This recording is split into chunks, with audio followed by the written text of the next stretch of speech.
Hello everyone, कैसे हैं आप सभी। मैं ज्योति आप सभी का स्वागत करती हूँ। तो इस वीडियो में हम पढ़ने वाले हैं उत्तराखंड की जनजातियों के बारे में। तो इसमें हम जानेंगे आपकी कोल, किरात, खश और भोटियाओं के बारे में, उनके रहन सहन के बारे में, वे कैसी वेशभूषा पहनते थे, उनके कौन कौन से त्योहार होते थे, और मोस्ट इम्पोर्टेंट हम ये जानेंगे कि भोटियाओं का जो व्यापार चला करता था तिब्बत के साथ, उसके बारे में हम बहुत डिटेल से पढ़ेंगे। और ये भी देखेंगे कि इस एग्जाम में, यानी कि जो आपका पीसीएस का एग्जाम है, उस एग्जाम में इससे कैसे क्वेश्चंस बन सकते हैं। प्री और मेंस दोनों के ही हम क्वेश्चंस को देखेंगे, तो वीडियो को आपको लास्ट तक देखना है। तो सबसे पहले इसको स्टार्ट करने से पहले हम ये जान लेते हैं कि उत्तराखंड की हिस्ट्री को जानने के लिए हमारे पास क्या क्या सोर्सेस हैं। ठीक है, तो जो सब जब हम सोर्स की बात करते हैं तो यहाँ पे आपके दो टाइप के सोर्स आते हैं।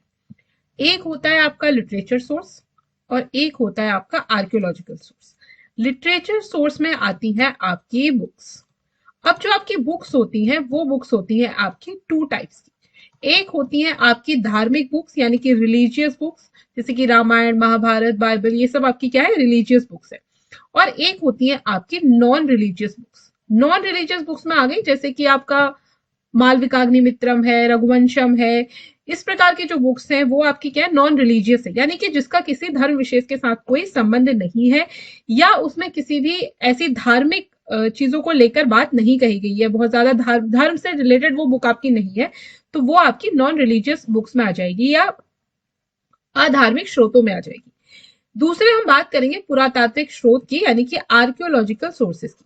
तो आर्कियोलॉजिकल सोर्सेस में वो बुक्स आती हैं आपकी जो आप सॉरी आर्कियोलॉजिकल सोर्सेस में आपके वो सोर्स आते हैं जैसे कि मान लो हमें कोई कॉइन्स मिल गए, कोई हमें कंकाल मिला, ठीक है, या हमें कोई मंदिर मंदिर है, या आपकी उस समय की मूर्तियां प्राप्त हो गई हमें, ठीक है, या उस समय के कोई बर्तन वगैरह मिल गए, या कोई लेख उस समय का लिखा हुआ मिल गया। लेख अब दो टाइप के हो गए, अगर वो किसी शिला यानी कि पत्थर पे लिखा है, स्टोन पे लिखा है, तो स्टोन इंस्क्रिप्ट हो गए आपके, या अगर वो किसी धातु के बने हुए चीज पे लिखा है, जैसे कि कॉपर पे लिखा है, पीतल पे आपके लिखा है, तो वो आपके इंस्क्रिप्शन हो गए। तो ये सारे आते हैं आपके आर्कियोलॉजिकल सोर्सेस में। अब उत्तराखंड को जानने के लिए हमें जो सोर्सेस मिलते हैं, वो जो बहुत पुराना वाला इतिहास है ना, उस इतिहास को बताने के लिए हमारे पास उतने ज्यादा सोर्सेस अवेलेबल नहीं है। बहुत ज्यादा क्लियर कट किसी में एक सिस्टमैटिक ढंग से कोई इतिहास उत्तराखंड का आपको किसी एक बुक में मिल जाएगा, ऐसा नहीं है। लेकिन फिर भी उत्तराखंड का जो एरिया है, इस एरिया के बारे में बात अलग अलग बुक्स में, अलग अलग जो इंस्क्रिप्शन है, कुछ इंस्क्रिप्शन आपके उत्तराखंड में पाए गए, कुछ इंस्क्रिप्शन आपके बाहर हमें, उत्तराखंड से बाहर हमें देखने को मिले, तो उनमें हमें बहुत सारी जानकारियां हमें मिलती हैं, जिनको जोड़कर ही हमने क्या करा है, उत्तराखंड की हिस्ट्री एक सिस्टमैटिक ढंग से फॉर्म करी है। ठीक है, जो भी आपको उत्तराखंड की हिस्ट्री से रिलेटेड बुक्स मिलती है, उसमें यही प्रयास किया गया है कि आपको क्या हो, आपको जो हिस्ट्री है वो एक सिस्टमैटिक ढंग से आपको मिल जाए कि एंशंट में क्या था, फिर मिडाइवल में क्या चला, मॉडर्न में क्या चला, तो ऐसे करके। तो अगर हम लिटरेचर सोर्स की बात करें तो जो भी आपके हिंदू धर्म है, बौद्ध धर्म है, जैन धर्म है, सभी जो भी धर्म ग्रंथ है उनसे रिलेटेड जो भी बुक्स है, उनमें इतिहास, उसमें उत्तराखंड के इतिहास के बारे में आपको काफी सारी जानकारियां देखने को मिलती हैं। इसमें जो आपका महाभारत और स्कंद पुराण है, ये उत्तराखंड के बारे में बहुत कुछ कहते हैं।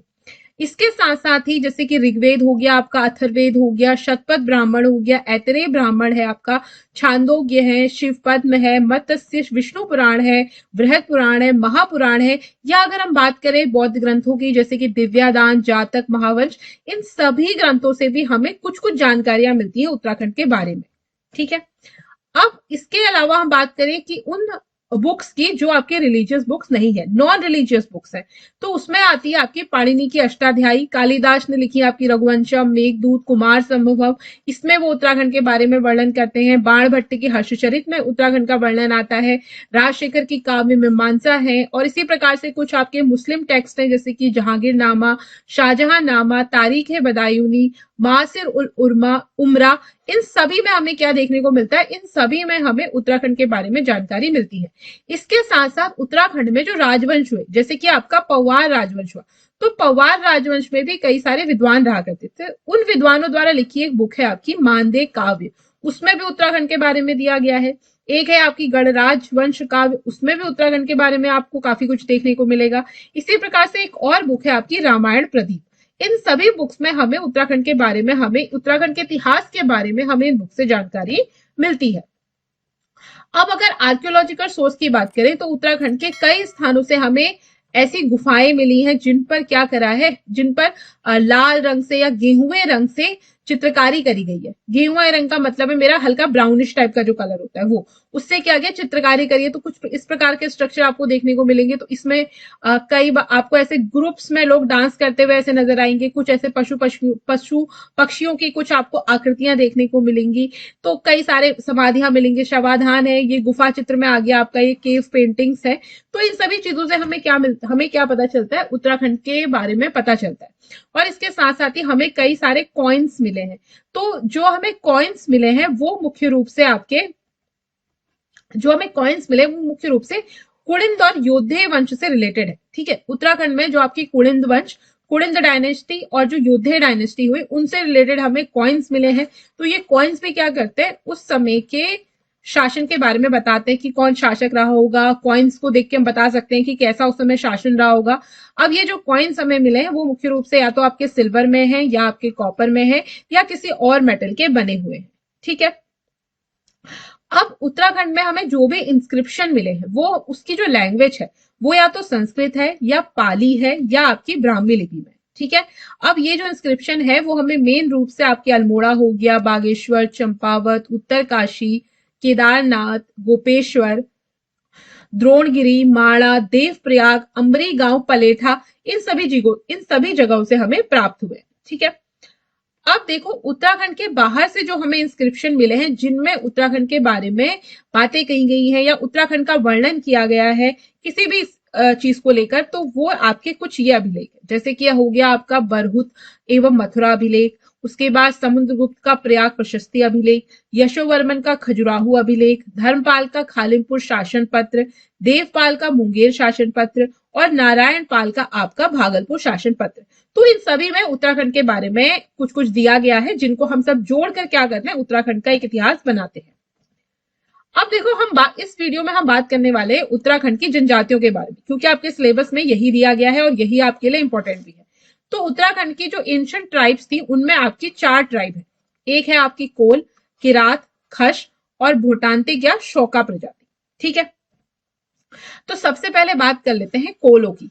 तो कोल जो है उन्हें उत्तराखंड की सबसे ओल्डेस्ट स्पीशीज माना जाता है। ठीक है, अभी जो आपकी करंट में जो उत्तराखंड की संस्कृति है उन पर भी आप कोलों का प्रभाव देख सकते हैं। अब जो प्राचीन आपके लिटरेचर है उनमें कोलों को मुंड या शबर नाम से संबोधित किया गया, यानी उनको शबर या मुंड भी कहा है। तो ये इनके 2 और नाम हो गए, अब इनको ध्यान रखिएगा। ठीक है, कि किसे शबर और मुंड नाम से संबोधित किया गया या किसके नाम है, तो ध्यान रखना किसके नाम है, आपके कोलों को ही शबर और मुंड नाम से कहा गया। अब कोल जो दिखने में होते हैं, कोल होते हैं दिखने में, इनका कद यानी इनकी जो हाइट है वो छोटी होती है, थोड़े डार्क कॉम्प्लेक्शन के होते हैं, इनकी नाक हल्की चपटी होती है, होंठ थोड़े मोटे होते हैं और केश क्या होते हैं, इनके जो बाल है थोड़े कर्ली हेयर्स होते हैं। ठीक है, तो ये कोलों की आपकी फिजिकल अपीयरेंस होती है।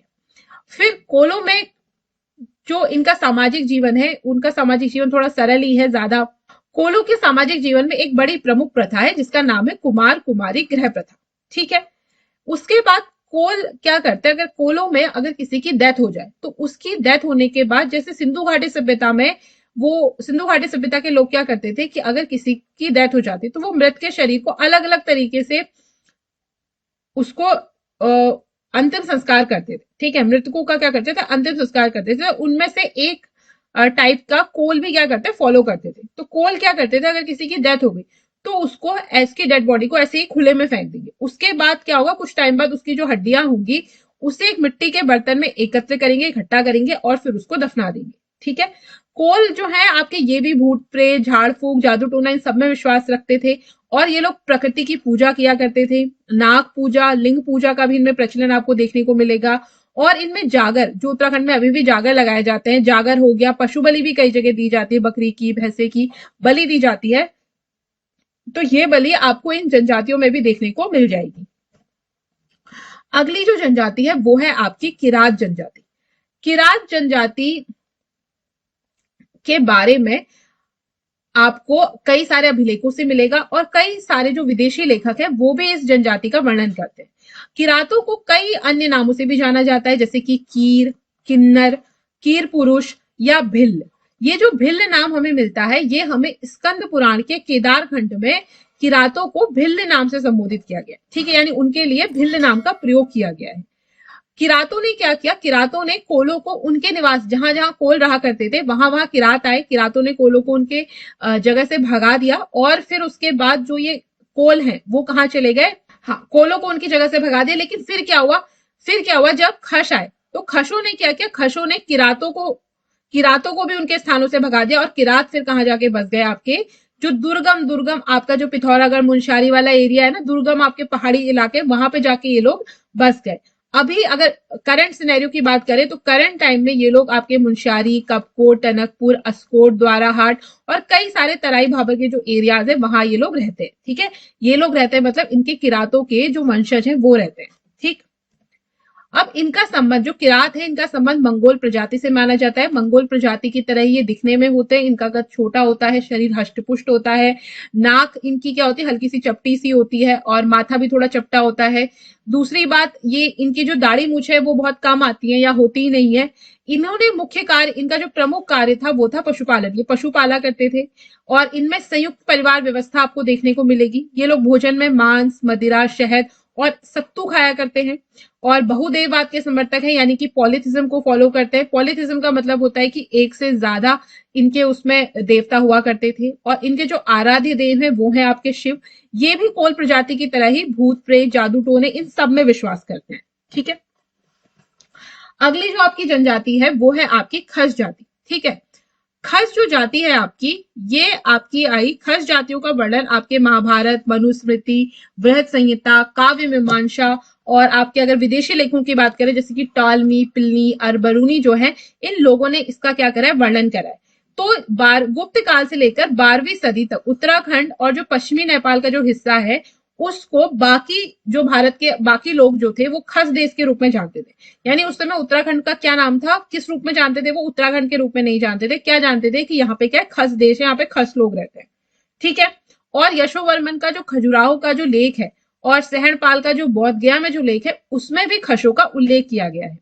अब अगर हम इनके व्यवसाय की बात करें तो इनका जो मेन व्यवसाय था, यानी मेन इनका ऑक्यूपेशन था वो था कृषि करना और पशुओं को पालना, ठीक है। इसके अलावा ये लोग खनिज, जड़ी बूटी, चमड़ा, खाल और शहद के द्वारा भी क्या करते थे, अपना जीवन यापन करते थे, यानी इनको भी बेचकर ये लोग पैसे कमाते थे।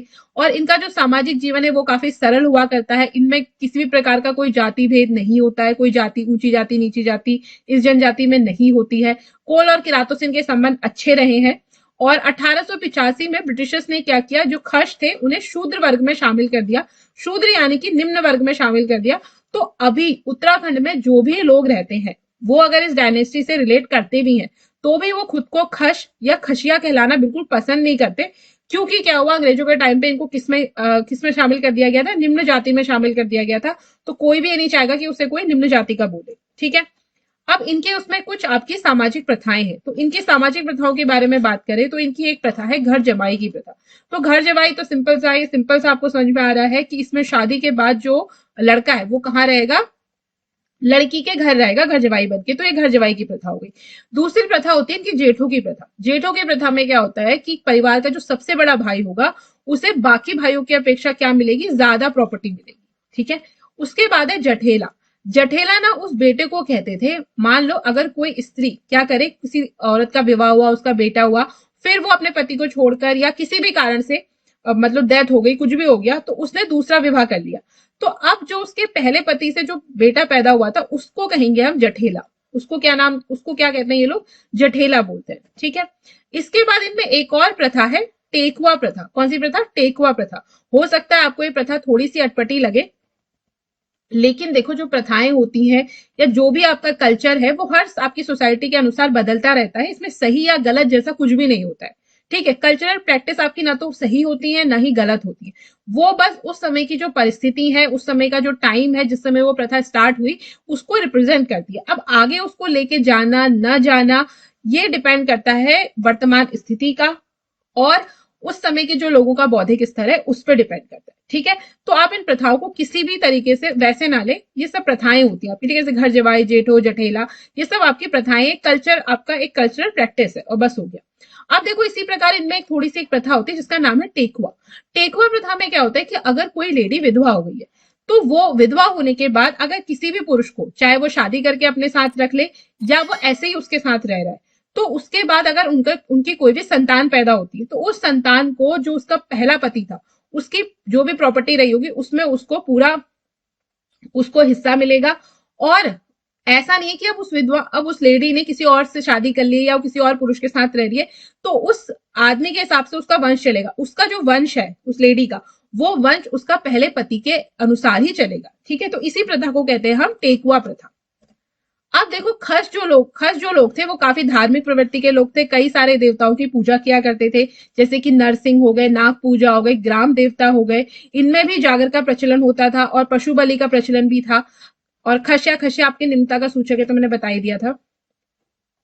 और ये जो खश लोग हुआ करते थे ना, ये अच्छे वीर योद्धा माने जाते थे। और ऐसा भी, और महाभारत में इसका जिक्र भी है कि खशों ने कौरवों की तरफ से महाभारत के युद्ध में पार्टिसिपेट किया था। ठीक है, अब हम बात करते हैं भौतांतिक प्रजाति या शौका प्रजाति के बारे में। तो देखो, भौतांतिक प्रजाति या शौका प्रजाति क्या होती है कि इनकी जो शारीरिक बनावट है, यानी फिजिकल अपीयरेंस, तो इनका दिखने में किरात प्रजाति का जैसा ही है। यानी ये भी किसके जैसे ही होते हैं, मंगोलों, जो आपकी मंगोल जाति है ना, उसी के जैसे दिखते हैं। यानी कि दिखने में हाइट थोड़ा कम होगी, नाक छोटी और चिपटी होगी, माथा थोड़ा सा चिपटा होगा, और दाढ़ी मूछें अमूमन इनमें नहीं होती है, या होती हुई तो बहुत लाइट सी होती है। और ये लोग मेन रूप से आपके चमोली, उत्तरकाशी, पिथौरागढ़, अल्मोड़ा, बागेश्वर, इन सारे डिस्ट्रिक्ट में निवास करते हैं। और ये जो आपकी भौतांतिक या शौका प्रजाति थी, ये आपकी एक ट्रेडिंग स्पीशीज है। यानी इनका जो मेन व्यवसाय था वो था व्यापार करना। और ये व्यापार किससे करते थे, तिब्बत के साथ इनका बहुत बढ़िया व्यापार चला करता था, और काफी लंबे अरसे तक इनका व्यापार चला है। और इनको कई और नामों से भी जाना जाता है, जैसे कि आपका शौका हो गया, तोलछा हो गया, मारछा हो गया, और तिब्बती कहकर भी इन्हें बुलाया जाता है।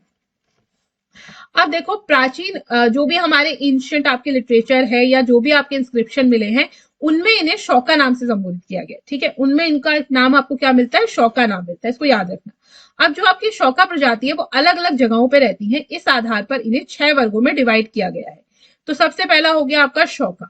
तो जो इस प्रजाति के लोग आपके व्यास, चौदास, धौली गंगा का वो हिस्सा जो कि कुमाऊं में बहता है, कुमाऊं वाला, और काली नदी की घाटियों में जो भी लोग निवास करते हैं उन्हें कहते हैं शौका। उसके बाद है जोहारी। तो गोरी नदी घाटी के निवासी जो हैं उन्हें कहते हैं जोहारी। ये अधिकतर लोग जोहार या मुनस्यारी परगने में रहते हैं। उसके बाद है आपके दारमिया। दारमिया लोग पिथौरागढ़ जिले में एक दारमा परगना है, उसमें निवास करने वाले लोगों को क्या कहते हैं, दारमिया। फिर है आपके तौलछा। तौलछा आपके धौली घाटी यानी जो गढ़वाल में है, उनमें निवास करने वाले लोगों को क्या कहते हैं, आपका तौलछा कहते हैं। इसके बाद है आपका मारछा। मारछा जो चमोली जिले की विष्णु घाटी में निवास करने वाले लोग हैं उन्हें कहते हैं हम मारछा। फिर है आपके जाड़। जाड़ क्या है, आपके उत्तरकाशी की भागीरथी घाटी में निवास करने वाले लोगों को क्या कहा जाता है, जाड़। तो इस प्रकार से आप शौकाओं को 6 प्रकार में डिवाइड कर सकते हैं, 6 प्रकार में डिवाइड किया जाता है।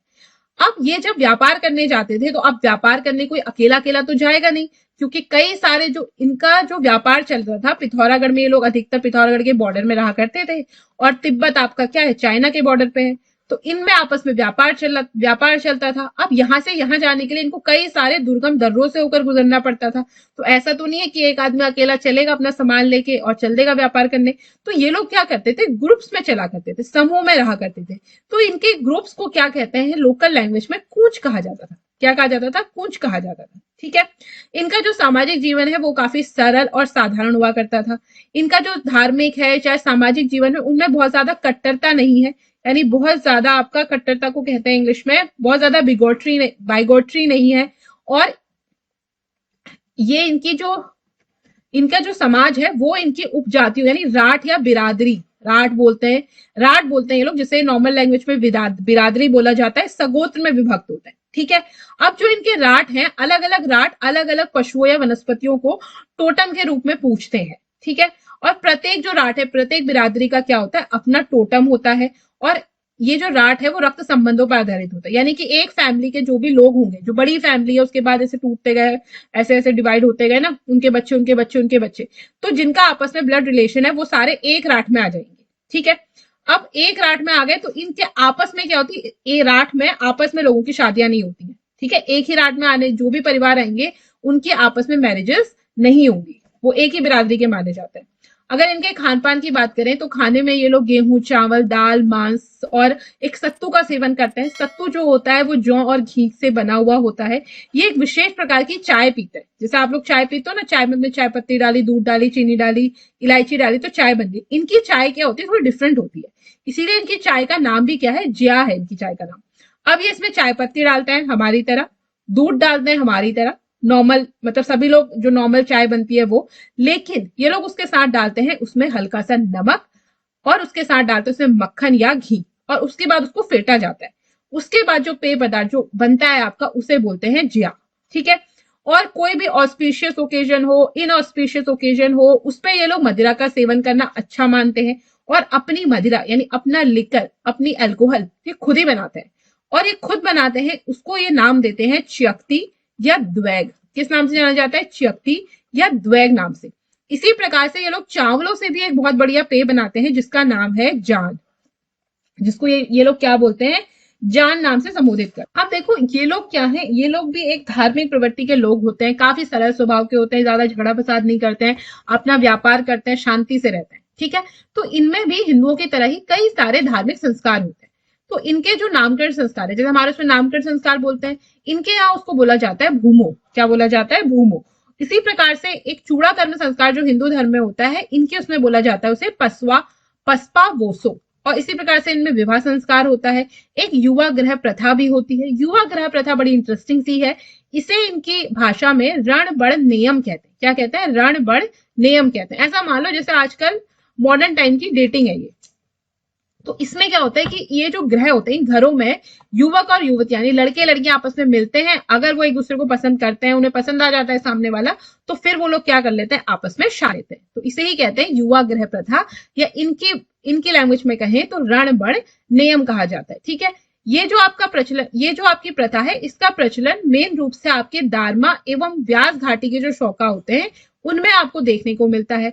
दूसरा, इनमें कुछ जो इनकी उपजातियां हैं वो क्या करते हैं, राक्षस विवाह का भी प्रचलन उनमें देखा गया है। देखो राक्षस विवाह का मतलब क्या होता है कि इसमें लड़की को किडनैप कर लिया जाता है और उससे शादी कर ली जाती है, तो उसे राक्षस प्रथा कहते हैं। मेरे ख्याल से वर्तमान में तो शायद ही करंट सिनेरियो में इस प्रकार की प्रथा का कोई समर्थन, कोई इसको फॉलो कर रहा होगा, बट फिर भी ये इनके एक कल्चर का इनके पार्ट है। ठीक है। अगला है आपका भोटांतिक व्यापार। भोटांतिक जो व्यापारी हैं, अब देखो ये लोग क्या करते थे, इनके द्वारा जो व्यापार किया गया उसी को नाम दिया गया भोटांतिक व्यापार। तो ये एक व्यापारिक प्रजाति थी, बहुत ज्यादा घूमा करती थी, घुमक्कड़ प्रजाति थी, एक जगह पर नहीं रहती थी। इसीलिए इन्होंने कृषि न करके पशुपालन और व्यापार को अपने लाइवलीहुड का ऑप्शन चुना। तो इनका व्यापार 19 जब से ये लोग मतलब इन लोगों की ट्राइब जब से बसी होगी, जब से बनी होगी, तब से लेकर 1962 तक इनका व्यापार तिब्बत से बढ़िया चलता रहा। बीच बीच में कभी स्लो हुआ, कभी बहुत बढ़िया फला फूला, लेकिन कंटिन्यू लेकिन चलता रहा। लेकिन 1962 में फिर क्या हुआ, इंडिया चाइना वॉर हुई। इंडिया चाइना वॉर होने के बाद इनका जो व्यापार है तिब्बत के साथ वो बंद हो गया। फिर काफी प्रयास किए गए, 1992 के आसपास दोनों गवर्नमेंट के बीच एक संधि हुई, ट्रीटी हुई कि इस व्यापार को फिर से स्टार्ट किया जाए। लेकिन क्या हुआ, फिर किसी कारण से 1997 तक ये व्यापार चल नहीं पाया और उसके बाद जब भी इस व्यापार को स्टार्ट करने की कोशिश की गई तब दिक्कतें आई, तो फिर ये बंद ही हो गया। तो अभी तिब्बत के साथ व्यापार इनका जो होता था वो नहीं होता है। अब जिस समय इनका व्यापार हुआ करता था वो बड़ा ही इनके लिए गोल्डन टाइम हुआ करते थे, क्योंकि बहुत अच्छा ये वहां से पैसा कमाते थे और इनकी जीविका का वो एक साधन था बहुत अच्छा। तो ये तिब्बत को गेहूं, चावल, जौ, मडुआ, झिंगोरा, तांबा, लोहा, पीतल की बनी वस्तुएं, चीनी, तंबाकू ये सब निर्यात करते थे और बदले में उनसे नमक, सोडा, सुहागा, कच्चा ऊन, चवर, टट्टू, भेड़, बकरी ये सब क्या करते थे, आयात करते थे। अब देखो महाभारत और कुलिंद काल में क्या हुआ, ये जो व्यापार था वो बहुत फला फूला। लेकिन जब कत्यूरी शासन आया, तो कत्यूरी शासन खुद भी बहुत हिला डुला था, हम इसको पढ़ेंगे आगे चल के। तो कत्यूरी शासन कभी सुदृढ़ तरीके से उत्तराखंड में शासन नहीं कर पाया। तो अब राजा का शासन ढंग से नहीं चल रहा है, तो इसका इफेक्ट क्या पड़ा, इनके तिब्बत व्यापार पे भी इफेक्ट पड़ा। फिर लेकिन क्या हुआ, जब चंद काल आया, जब चंद राजाओं का समय आया, तो उस समय इनका तिब्बत के साथ व्यापार बहुत फला फूला। खास तौर पे बाज बहादुर चंद के टाइम पे बाज बहादुर चंद ने इनके व्यापार को अब बहुत अच्छे से चले, उसके लिए सारे प्रयास करें। जो भी मार्ग में डाकू वगैरह होते थे उनका दमन किया गया, उनको नष्ट किया गया, हटाया गया, जिससे व्यापारियों को क्या हो, किसी भी प्रकार की कोई समस्या का सामना ना करना पड़े।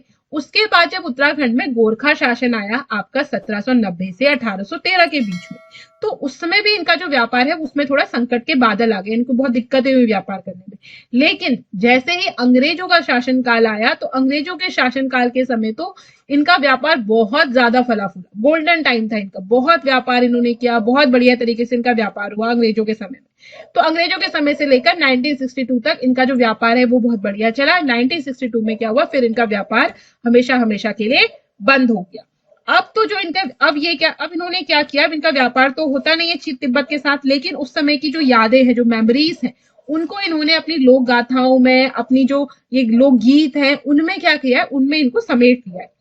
तो इस वीडियो में हमने जाना कि उत्तराखंड में कौन कौन सी जनजातियां पहले रहा करती थी, जिसमें कोल, किरात, खश और भूटियाओं के बारे में हमने जाना, भूटियाओं के व्यापार के बारे में हमने जाना।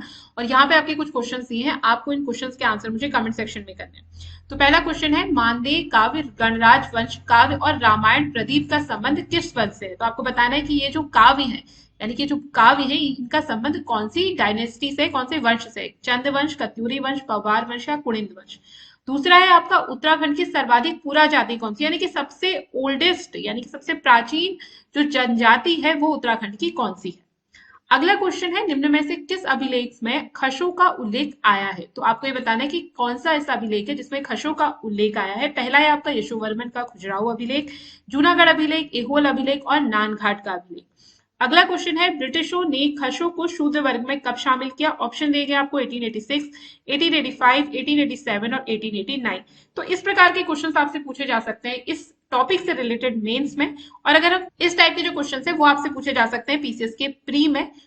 और अब हम देखेंगे कि मेंस में किस प्रकार के क्वेश्चन बन सकते हैं। तो ये जो क्वेश्चन है, ये तो आपके 2024 में जो पेपर हुआ था मेंस का, उसमें ये क्वेश्चन आपका पूछा गया था। तो इसमें पहला ये जो क्वेश्चन है वो है, उत्तराखंड की जनजातियों के सामाजिक आर्थिक जीवन पर यहाँ के कठोर भौगोलिक वातावरण के प्रभाव को बताइए। और क्वेश्चन बन सकता है इसमें से कि उत्तराखंड में जो कोल, किरात, खस और भोटिया जनजातियों के ऐतिहासिक उद्भव और उनके आपसी सांस्कृतिक संबंधों का परीक्षण कीजिए, या write a note on the features of trans Himalayan trade, culture and mountain adaptation of Bhotia tribe. अगला क्वेश्चन बन सकता है कि उत्तराखंड की जनजातियों पर वैश्विक एवं पर्यटन का प्रभाव क्या है। तो इस प्रकार के क्वेश्चंस आपके प्री और मेंस में पूछे जा सकते हैं। ये जो मैंने आपसे क्वेश्चंस पूछे हैं आपके एमसीक्यू फॉर्मेट में, इसके आंसर आप मुझे कमेंट सेक्शन में करिएगा। और अगर आपको इसके आंसर चाहिए और इसकी पीडीएफ चाहिए, तो उसके लिए ज्वाइन करना होगा आपको हमारा टेलीग्राम चैनल का लिंक आपको हमारे डिस्क्रिप्शन बॉक्स में मिल जाएगा। और अगर वीडियो अच्छी लगी है तो दोस्तों के साथ जरूर शेयर करें, और ऐसी वीडियो देखने के लिए हमारे चैनल को सब्सक्राइब करना ना भूलें। मिलते हैं नेक्स्ट वीडियो में, तब तक के लिए thanks for watching, keep learning.